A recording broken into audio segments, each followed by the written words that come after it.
নিয়ান এবং সেন দুজনেই মর্গে চলে আসে আর সেখানে থাকা অফিসার তাদের বলে লাশটা অনেকক্ষণ যাবতই পানির মধ্যে ছিল, তাই তার সম্পূর্ণ পরিচয় এখনো পাওয়া সম্ভব হয়নি। আর এরপর তারা সেনকে নিয়ে ভেতরে চলে যায়। আর সেন যখন তার মাকে দেখে বাইরে আসে তখন পুলিশ অফিসার জানায় তার মায়ের গাড়িতে আরেকজন লোকও ছিল, আর আমাদের সন্দেহ ওই লোকটাই তোমার মায়ের হত্যাকারী। সেন তখন নিয়ানকে হুমকি দেয়। সে বলে এই সব কিছু তোমার বাবাই করেছে, আমি এখনই পুলিশ স্টেশন গিয়ে তোমার বাবার নামে রিপোর্ট করব। নিয়ান তখন সেনকে বাধা দেওয়ার চেষ্টা করে, কিন্তু সেন তখন নিয়ানের কোনো কথাই শোনে না। আর নিয়ান তখন কাঁদতে কাঁদতে মর্গ থেকে বেরিয়ে আসে। আর নিয়ান বারবার বলতে থাকে আমার বাবা কাউকে মারতে পারে না, আমার বাবা একজন ভালো মানুষ। তখন একজন অফিসার নিয়ানের সাথে কথা বলতে চায়। আর এরপর সে নিয়ানকে বলে তোমার বাবা কি তোমার সাথে কখনো খারাপ কিছু করার চেষ্টা করেছে?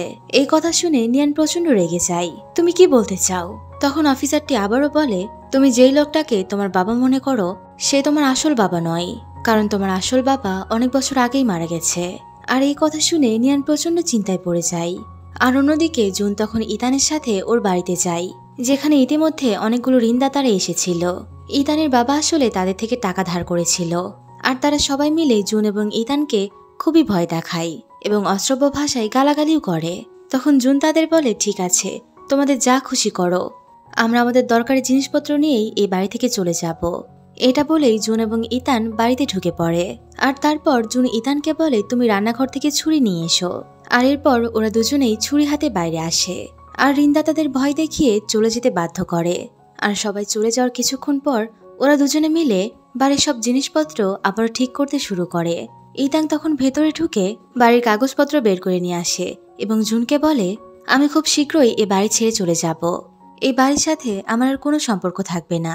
জুন তখন ইতানকে বোঝায়, বলে তুমি এমন করো না, এই বাড়িকে বাঁচানোর জন্য আমি সব সময় তোমার পাশে থাকব। এই বাড়িটা বাঁচানোর জন্য আমাদের যত রকমের লড়াই করতে হবে আমরা সবই করব। ইতান বলে আমি জানি না আমার বাবার কত ঋণ আছে, আর আমরাই বা কতদিন এভাবে লড়ব, আর আমি কখনোই তোমার কোনো ক্ষতি হতে দিতে পারবো না, তাই ভালো হবে আমরা এই বাড়িটা ছেড়ে দেব। এরপর রাতের বেলা ইতান তার বাড়ি থেকে তার জরুরি জিনিসপত্র নিয়ে বেরিয়ে আসে। এদিকে বাইরে তখন জুন তার জন্য অপেক্ষা করছিল। আর ইতানকে দেখেই জুন তাকে জিজ্ঞাসা করে তুমি কি চিরতরে তোমার বাড়ি ছেড়ে চলে আসছো? ইতান তখন হ্যাঁ বলে, আরো বলে এখন থেকে আমরা দুজনে একসাথে থাকবো এবং সেটাও তোমার বাড়িতেই। এরপর দুজনে মিলে জুনের বাড়িতে চলে আসে এবং জিনিসপত্রগুলো গুছিয়ে রাখতে শুরু করে। জুন খেয়াল করে ইতানের কাছে তেমন কোনো জামা ছিল না, তাই সে তার বন্ধু ঝাওয়ের সাহায্য নেয়, কারণ ঝাওয়ের গার্লফ্রেন্ড ছিল। আর দুপুরবেলা জুন ঝাওয়ের সাথে একটি মার্কেটে যায় এবং সেখান থেকে ইতানের জন্য গুনে গুনে 3টা ড্রেস কেনে। বিকেলবেলা ইতান দোকানের কাজ শেষে বাড়িতে আসে আর দরজা খুলতেই সে তার সামনে 3টি সুন্দর সুন্দর ড্রেস দেখতে পায়। ড্রেসগুলো দেখে ইতানের বিশ্বাসই হচ্ছিল না। আর সে যখন ড্রেসগুলো ধরে দেখে তখন সে খুবই খুশি হয়। আর ঠিক তখনই জুনও তার সামনে এসে পড়ে। জুন তাকে বলে এই সবগুলোই তোমার জন্য। ইতান জুনের কথায় খুবই খুশি হয়। আর এরপর ইতান একটি ড্রেস পরে বেরিয়ে আসে। জুন তাকে নতুন রূপে দেখে খুবই খুশি হয়। আর রাতের বেলা ওরা দুজনে ঘুরতে বাইরে বেরোয়, কিন্তু হঠাৎ করে বৃষ্টি শুরু হয়। জুন এবং ইতান দুজনেই বৃষ্টি থেকে বাঁচতে একটি দোকানের নিচে এসে দাঁড়ায়। আর তখন জুন হাসছিল। আর জুনকে হাসতে দেখে ইতান বলে তুমি হাসছো কেন? জুন তখন বৃষ্টিতে ভিজতে শুরু করে আর ইতানকে বলে তুমিও চলে এসো। কিন্তু ইতান বলে আমার নতুন ড্রেস নষ্ট হয়ে যাবে, আমি এই বৃষ্টিতে নামতে চাই না। কিন্তু জুন তাকে জোর করে বৃষ্টির মধ্যে নিয়ে যায়। আরো বলে তোমার কাছে আরো ড্রেস আছে। আর এরপর দুজনেই বৃষ্টিতে ভিজতে শুরু করে, উপভোগ করতে থাকে দুজন দুজনকে। আর বৃষ্টির পানিতে যেন ওদের এই মুহূর্ত অনেক বেশি রোমাঞ্চকর হয়ে ওঠে। পরের দিন জুনের লিডারের নতুন ক্লাবের উদ্বোধনী অনুষ্ঠানের আয়োজন করা হয়। আর সেখানে টিচার শিন এবং ইতানও আসে। ওরা সবাই মিলে সেখানে বাজি ফোটায়। আর কিছুক্ষণের মধ্যেই সেখানে ফটোগ্রাফার চলে আসে আর সেখানে থাকা সবারই ছবি ওঠানো হয়। আর একক ছবি তোলা শেষ হলে ওরা সবাই মিলে একটি গ্রুপ ছবি তোলে। আর এরপর ওরা সবাই রাতের বেলা একসাথে খাবার খায়। এরপর ইতান তার পার্ট টাইম কাজের জন্য সানশাইনে চলে যায়। আর এরপর সে পোস্টকার্ডগুলো গোছানোর সময় সেখান থেকে একটি চিঠি পায়, যা এসেছিল 2026 থেকে, অর্থাৎ সেন এবং নিয়ানের কাছ থেকে। আর এরপর সেই রাতেই ইতান এবং জুন একটি মার্কেটে ঘুরতে বের হয়। তখন ইতানের একটি জিনিস পছন্দ হয় এবং সে সেটা দেখতে থাকে। জুন তাকে বলে এটা তোমার ভালো লেগেছে, আমি তোমার জন্য কিনে দিচ্ছি। কিন্তু ইতান তখন তাকে বারণ করে আর বলে এটা অনেক দামি আর আমাদের এখন টাকা সাশ্রয় করতে হবে। জুন তখন জোর করে বলে, জুন তখন ইতানকে জোর করে। আর তখন ইতান বলে, যদি তুমি সত্যি আমাকে কিছু দিতে চাও তাহলে এটা আমাকে আমার জন্মদিনে উপহার দিতে পারো। আর এরপর ইতান জুনের থেকে জানতে চায়, তোমার জন্মদিন কবে? জুন বলে, আমার জন্মদিন আমার মনে নেই, আমি ছোট থেকে অনাথ আশ্রমে বড় হয়েছি, আর তখন থেকে আজ পর্যন্ত আমি কখনোই আমার জন্মদিন উদযাপন করিনি। জুন আবারও বলে, আমাদের এই মুহূর্তে এসব কথা বলা উচিত নয়, আমরা দুজনে এখন ভালো মুডে আছি, তাই এসব কথা আমরা বলবো না। আর তারপর সে ইতানকে আবারও বলে, যদি তোমার কিছু নিতে ইচ্ছা করে তাহলে তুমি আমাকে বলতে পারো, তোমার যা কিছু দরকার আমি তোমাকে অবশ্যই এনে দেব। ইতান তখন জুনের হাত ধরে টেনে নিয়ে যায় এবং সে জুনের জন্য একটি রাইস কেক নিয়ে আসে, যার ওপর সে একটি মোমবাতিও জ্বালিয়েছে। জুন তাকে জিজ্ঞাসা করে, তুমি এটা কি করছো? ইতান তখন বলে, বছরের একটা দিন আমাদের ঠিক করে রাখা উচিত, যেই দিনে আমরা তোমার জন্মদিন সেলিব্রেট করব। আর আমি আজকের দিনটাকে তোমার জন্মদিনের জন্য উপযুক্ত মনে করছি। আর এখন থেকে প্রতি বছর আমরা এই একই দিনে তোমার জন্মদিন সেলিব্রেট করব। ইতানের মুখে হাসি দেখে জুনের চোখে পানি চলে আসে। এরপর ইতান বলে, আমার এতটা বাজেট ছিল না, তাই আমি তোমার জন্য শুধুমাত্র এই রাইস কেকটাই নিয়ে আসতে পেরেছি। এরপর ওরা দুজনে মিলে উইশ করে আর মোমবাতি নিভিয়ে কেক কাটতে শুরু করে। এর পরের দৃশ্যে আমরা এমন কিছু দেখতে পাই যা হয়তো আমরা কেউই কল্পনা করিনি। তখন জুন এবং ইতানের খুবই বাজে অবস্থা, দুজনের গায়ে লেগেছিল রক্ত। জুনকে দেখে বোঝা যাচ্ছে সে মারধর করেছে এবং নিজেও আহত হয়েছে। আর তখন জুন অনেক কষ্ট করে ইতানের কাছে আসে এবং বলে, তোমার এখন এখানে থাকা একদমই ঠিক নয়, তোমাকে এখনই বাড়ি চলে যেতে হবে। কিন্তু ইতান তখন জুনকে থামিয়ে দিয়ে বলে, আমি তোমাকে ছেড়ে এখান থেকে কোথাও যাব না, ওরা আমাদের উপর হামলা করেছিল, আমাদের মারার চেষ্টা করেছিল, আর আমি তোমাকে এই অবস্থায় একা ছেড়ে কোথাও যাব না। জুন ইতানকে বারবার করে বোঝানোর চেষ্টা করে, বলে, তোমাকে সামনে একটা ভালো ভবিষ্যৎ করতে হবে, আর আমি এইভাবে তোমার ভবিষ্যৎ নষ্ট হতে দেখতে পারবো না। ইতান তখন জিজ্ঞাসা করে, তোমার কথার মানে কি, তুমি কি বলতে চাও? জুন তখন আবারও শান্ত হয়ে বলে, তোমাকে এখন আমার জন্য হলেও ভালোভাবে বাঁচতে হবে, তুমি আমার জন্য চিন্তা করো না, নিজের জীবনটা ভালো মতো কাটাও। এই বলেই জুন সেখান থেকে চলে যায় এবং পুলিশ স্টেশনে গিয়ে নিজের অপরাধ স্বীকার করে। পুলিশ অফিসার তখন সেখানে বসিয়েই হ্যান্ডকাফ পরাতে শুরু করে। আর তখনই সেখানে দৌড়ে ইতান চলে আসে এবং বলে, সেখানে থাকা লোকজন আমাদের উপর আক্রমণ করেছে, ওরা আমাদের মারার চেষ্টা করেছে, আমাদের কোনো দোষ নেই। কিন্তু জুন তখন সব দোষ নিজের ওপর নিয়ে নেয়। আর পরের দিন সকাল হতেই ইতান জুনকে দেখতে পুলিশ স্টেশনে চলে আসে, কিন্তু জুন তখন তাকে দেখতে অস্বীকার করে। জুন তখন অফিসারের কাছে একটি লেটার দেয়, যে লেটারে জুন ইতানের জন্য অনেক কথা লিখেছিল।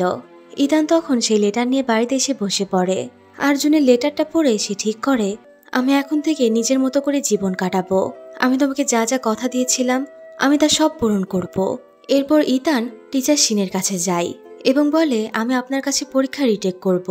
আর এরপর ইতান দিনরাত পরিশ্রম করে পরীক্ষা দেয়, আর এভাবেই সে পরীক্ষায় পাশ করে যায়। রেজাল্ট পাওয়ার সাথে সাথেই সে খুশিতে ফেটে পড়ে আর তৎক্ষণাৎ সে চলে যায় পুলিশ স্টেশনে, যেন সে সবকিছু জুনকে বলতে পারে।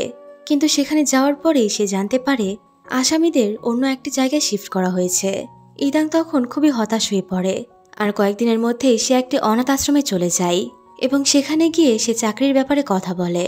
সেখানে একজন তাকে জিজ্ঞাসা করে, তুমি যদি এই চাকরি করতে চাও তাহলে সার্টিফিকেটের জন্য অনেকদিন এখানে কাজ করতে হবে। ইতান তখন বলে, আমার সার্টিফিকেটের কোনো দরকার নেই। সেখানে থাকা মহিলাটি কেন জিজ্ঞাসা করলে ইতান বলে, আমার পরিবারের একজন সদস্য ছিল যে অনাথ আশ্রমেই বড় হয়েছে, আর এই কারণেই আমি এখানে চাকরি করতে চাই। এর মধ্যে বেশ কিছুদিন কেটে যায়। একদিন সকালে ইতান কিছু বাচ্চাদের সাথে খেলা করছিল, এমন সময় জুনের বন্ধু ঝাও সেখানে আসে। ইতান তাকে দেখে ছুটে চলে আসে এবং জানতে চাই জুনের ব্যাপারে। ঝাও তখন বলে, জুনের একটি রোগ হয়েছে এবং জুন এখন আর বেঁচে নেই। তার বলা এই কথাটা ইতান বিশ্বাস করে না। আমাকে ওখানে গিয়ে দেখতে হবে, এরপরে আমার বিশ্বাস হবে, আমি তোমার কথা বিশ্বাস করি না। তখন ঝাও ওর হাতে একটি কাগজ দেয়, যেখানে লেখা ছিল জুনের কবরের ঠিকানা। ঝাও তাকে কাগজটা দিয়েই চলে যায়। এদিকে ইতান এখনো বুঝতে পারছিল না সে কি করবে। আর এর পরের দৃশ্যে দেখানো হয় ইতান তখন সমুদ্রের ধারে চলে গেছে, আর এখানেই তার প্রথমবারের মতো সমুদ্রে এসেছিল।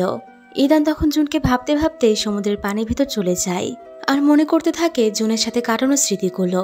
এদিকে কয়েক বছর পর ইতান জেল থেকে বেরিয়ে আসে আর সোজা চলে যায় ঝাওয়ের কাছে। ঝাও তখন একটা ফুডকার্টের বিজনেস করছিল।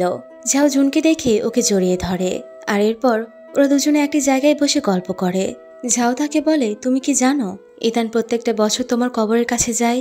এটা শুনে জুন খুবই চিন্তিত হয়।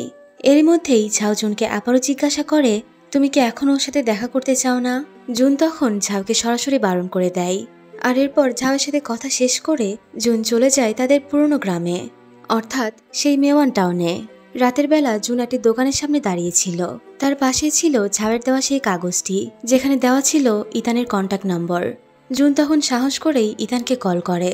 তখন ছোট্ট একটি বাচ্চা জুনের কল রিসিভ করে, আর বাচ্চাটি তাকে বারবার বলছে, আপনি কে বলছেন? আর তখনই বাচ্চাটির কাছে ইতান চলে আসে এবং বলে, আমার কাছে দাও। ইতানও তাকে সেম প্রশ্ন জিজ্ঞাসা করে, কিন্তু জুন তখন কোনো কথাই বলে না এবং হঠাৎ করেই ফোন রেখে দেয়। আর ছোট্ট বাচ্চাটিকে বলে, হয়তো রং নম্বর ছিল।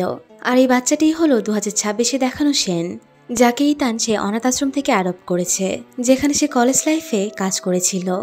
এরপর দেখানো হয় জুন এই শহর ছেড়ে চলে যায় এবং অন্য একটি শহরে গিয়ে তার বন্ধুর বাড়িতে যায়, যেখানে একজন বয়স্ক মহিলা আর একটি ছোট্ট পিচ্চি ছিল। জুন তখন বৃদ্ধ মহিলাটিকে বলে, আমি আপনার ছেলের বন্ধু, আর আপনার ছেলে আমাকে অনেক কাজ দিয়েছে, যা আমি এখন করতে এসেছি। তখন দরজার কাছে সেই ছোট্ট মেয়েটি এসে জুনকে বাবা বলে ডাকে। আর রাতের বেলা ওরা তিনজন মিলে একসাথে খেতে বসে। পিচ্চি মেয়েটি জুনকে নিজের বাবা মনে করে তাকে বাবা সম্বন্ধ করে কথা বলতে থাকে। আর এই পিচ্চি মেয়েটি হলো নিয়ান। এভাবেই দেখতে দেখতে অনেকটা সময় পার হয়। নিয়ানের দাদির বয়স বাড়ে, অসুস্থতা শুরু হয়। জুন তাকে হাসপাতালে ভর্তি করে, কিন্তু সেখানে ডক্টর এসে জানায় নিয়ানের দাদি মারা গেছে।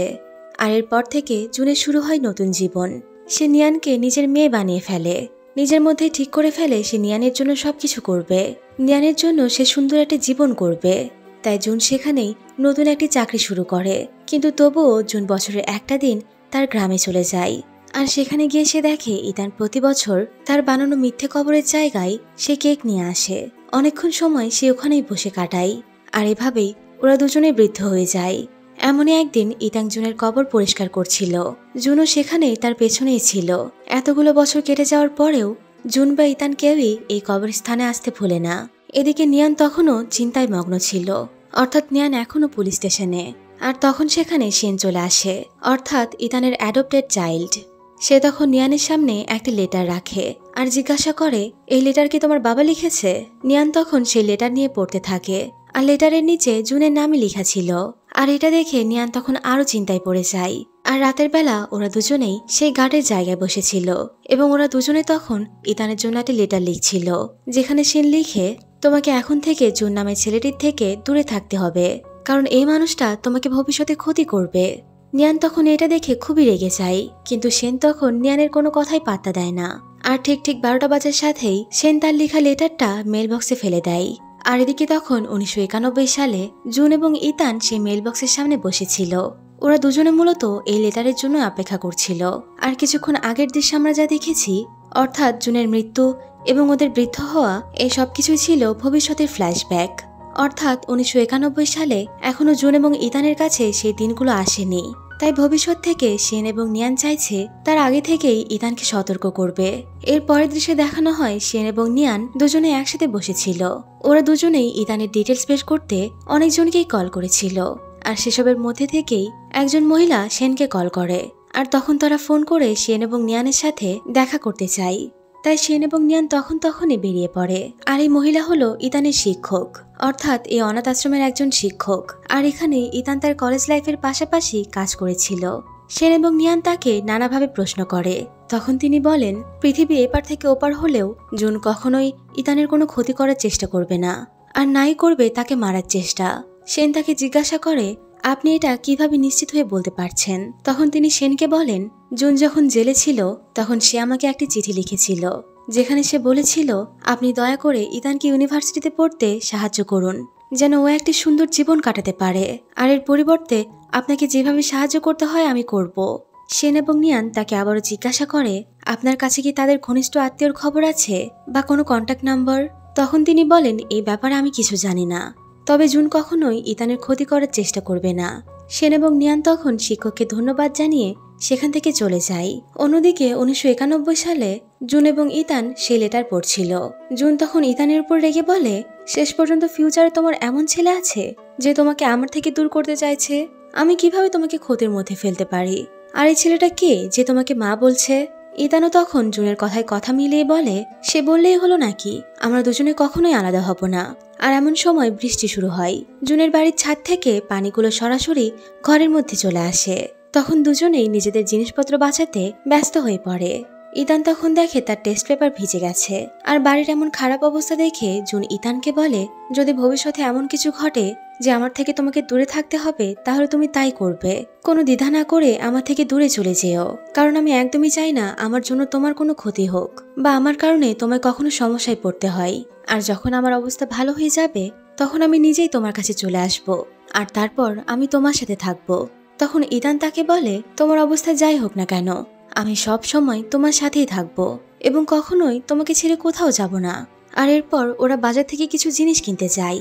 তখন ইতানও তার পেছন পেছন যায়। আর রাস্তা দিয়ে হাঁটার সময় তারা দেখতে পায় মেল বক্সটা সেখানে আর নেই। আর এটা দেখে ওরা দুজনেই খুবই চিন্তিত হয়ে পড়ে এবং তৎক্ষণাৎ মালিকের কাছে গিয়ে জিজ্ঞাসা করে, কিন্তু তিনি এই ব্যাপারে কিছুই জানেন না। এর পরের দিন ইতান তখন পার্ট টাইম জব করছিল। আর তখন দোকানে কিছু গুন্ডা মস্তান এসে সেখানে হট্টগোল শুরু করে দেয় এবং দোকানে থাকা মালপত্রগুলো নষ্ট করে। আর তারা তখন দোকানের মালিককেও শাসিয়ে যায়, যার কারণে দোকানের মালিক ইতানকে জব থেকে বরখাস্ত করতে বাধ্য হয়। এদিকে নিয়ান তখন তার ঘরেই ছিল। আর হঠাৎ করেই দরজায় কেউ নক করে। দরজা খুলে সে জিজ্ঞাসা করে, আপনি কে? তখন লোকটি উত্তরে বলে, আমি ঝাও, জুনের পুরনো বন্ধু। আর এখানেই এপিসোড শেষ হয়ে যায়। আর ভিডিওটা ভালো লাগলে চ্যানেলটাকে অবশ্যই সাবস্ক্রাইব করে রাখবেন, যেন পরবর্তী ভিডিও আপনার কাছে আগে পৌঁছায়। আজকে এই পর্যন্তই, দেখা হবে পরবর্তী ভিডিওতে। আল্লাহ হাফেজ।